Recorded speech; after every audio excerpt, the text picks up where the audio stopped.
unachokifanya kwa Mungu kina maamuzi makubwa ya kile Mungu atakifanya kwako.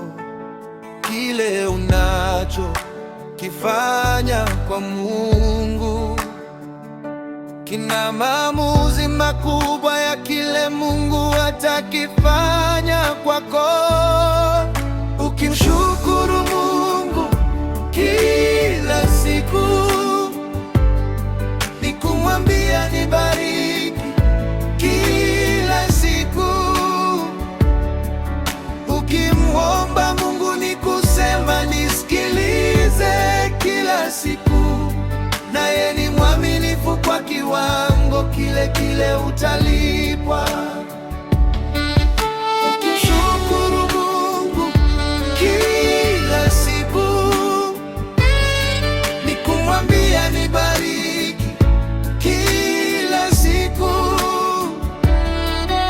Ukimwomba Mungu ni kusema nisikilize kila siku, naye ni mwaminifu kwa kiwango kile kile utalipwa.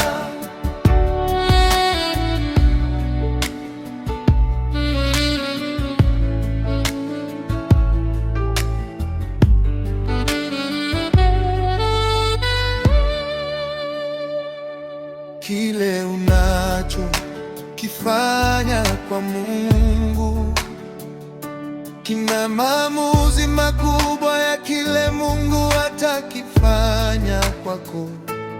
Kile unachokifanya kwa Mungu kina maamuzi makubwa ya kile Mungu atakifanya kwako.